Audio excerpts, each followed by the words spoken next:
Welcome back. All right, news of the day video for all you fine people on the internet for your Friday, December the 29th.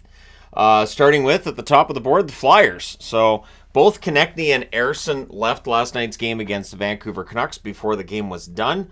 But if you were concerned they're going to miss any time, apparently they will not. Both of them expected to be in the lineup tonight for the game against Seattle, which is bad news for Seattle because Konechny is arguably the best forward for Philadelphia, and Ersson one of the top two goaltenders for the Flyers as well, so they won't have to call up a goaltender or anything like that. So yeah, we'll see how far the Flyers can go with this really, really solid run they've been on. I think it's since November the 4th they have the best record in hockey, something like that.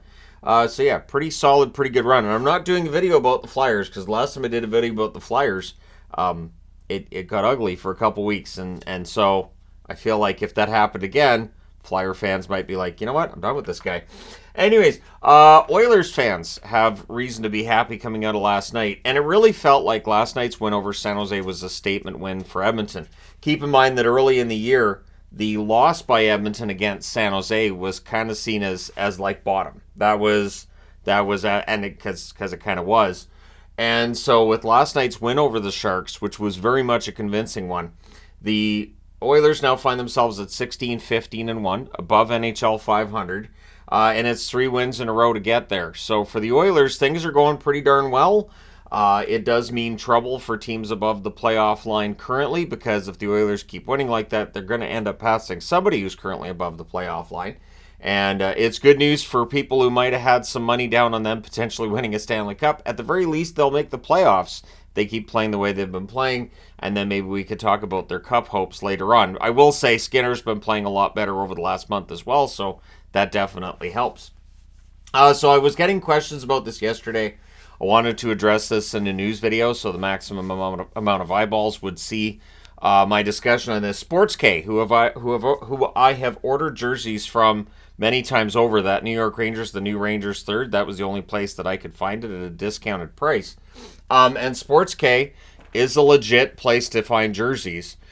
He does have a lot of Adidas jerseys. He's still getting new ones and everything, but he is concerned that maybe Fanatics might not sell to him. And the only reason I'm passing this along is because there's discussion whether or not he's going out of business.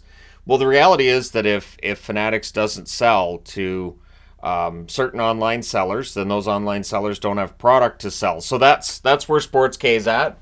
If Fanatics sells to him, he will continue to sell off product. He does still have a lot of Adidas. Like I said, I've ordered from him multiple times. The WHA jerseys I got from him as well. I am considering picking up some more WHA jerseys from him too. I haven't decided on that yet, only because I don't really do WHA videos in general. And so while there's some other WHA teams there that he has that I don't have in my collection, I don't really wear them. So but the price is good. So anyways, that being said, now that I've thrown that out there, people will just go and buy them all, which is fine too, because again, if you're like, I really want a Toronto Toros jersey because that'd be different, well, there you go. LA Sharks, yep, got that too. Anyways, so there's a nice free plug for him as well.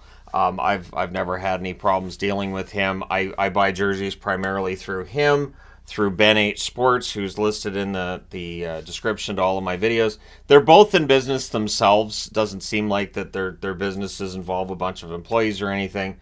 And so yeah, it's I just think, it's nice to be able to deal with one person in that case. Obviously, I get a lot of jerseys from Cool Hockey as well, but so I thought I would throw that in there only because I've been getting a lot of questions over the last couple of days about this.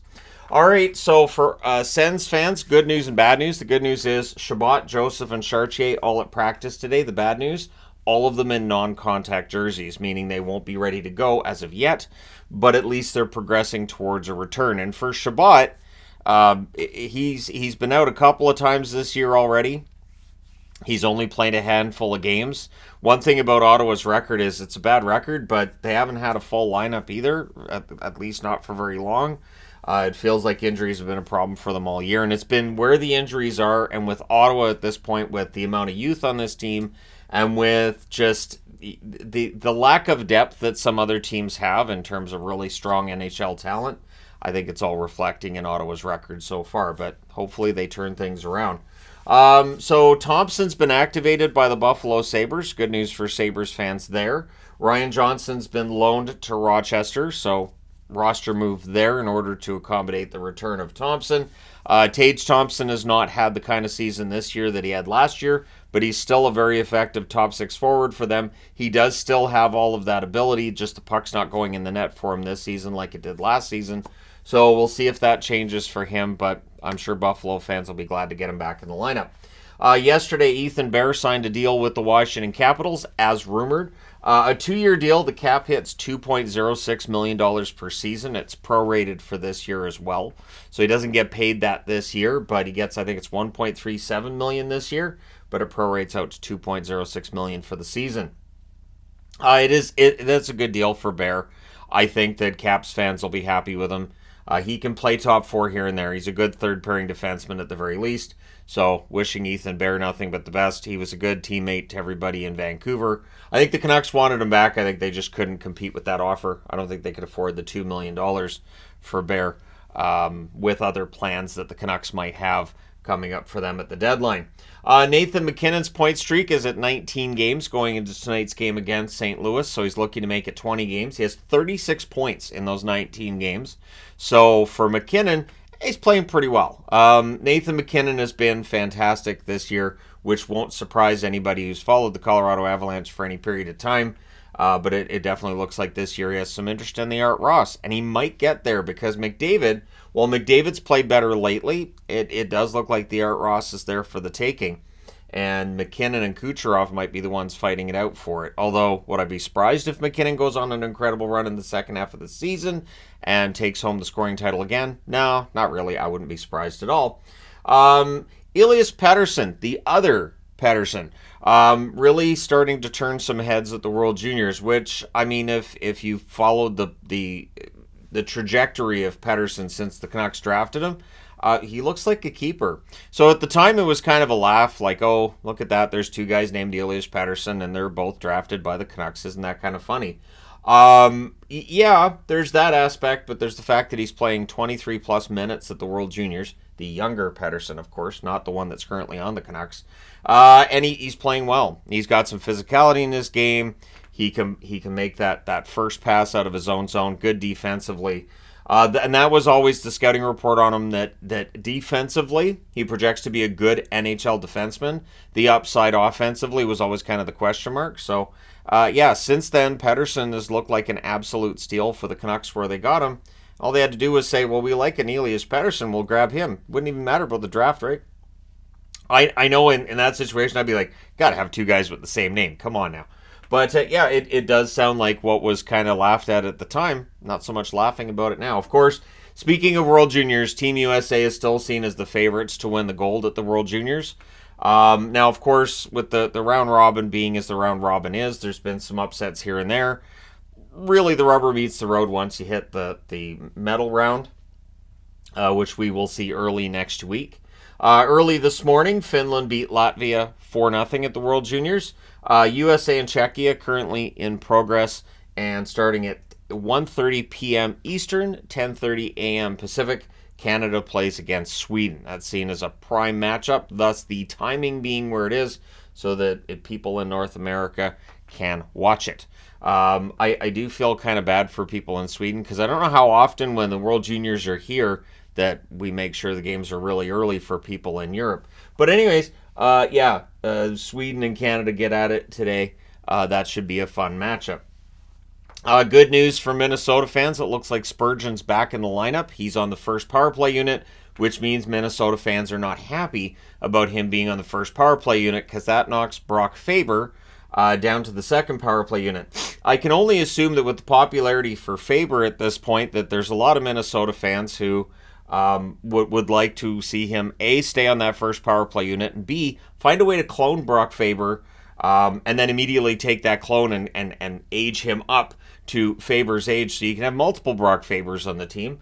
And I can't say I blame them. Faber's the most exciting prospect I can remember on their blue line, maybe since Spurgeon, right? So Spurgeon returning's good news. And I will say this, if you're concerned about Faber dropping to the second unit on the power play, it is important to have really good weapons on both your first and second unit power play. So I think it's good. If now this makes the second unit stronger, all the more. That's better. Great. Perfect. So the PWHL has finally made its announcement regarding its broadcasting, which is good because we're a couple of weeks out from when the games get started. They have deals with CBC, TSN, and Sportsnet in Canada for national broadcasting rights. And in the U.S., they have regional deals with MSG and NESN. So we'll see how that goes. We'll see what how this all works. Like if it's a really busy night in the NHL and there's PWHL games on, where are they going to be broadcast? Of course, ratings will be talked about a lot as well. But it does look like we've finally got an answer.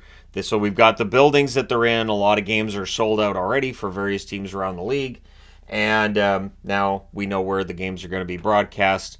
It's just a matter of which games are broadcast on which channel at which time, and whether or not they'll be directly against the National Hockey League. That's one question I have too, is if a PWHL has, say, a 3-game night on the same night as the NHL has 14 games on, are we going to see any attention paid to the PWHL?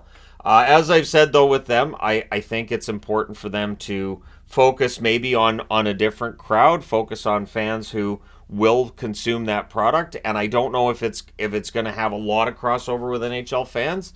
It'll be interesting to see how that all turns out, but I'll be here to report on it when it does. I might be in California to report on it when it does. We'll see. That's a month from today. We'll be down in California, so kind of nerdily excited about it.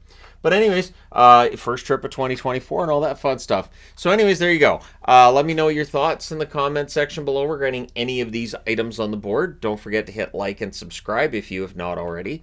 Thank you guys so much for all your support. I will talk to you again soon.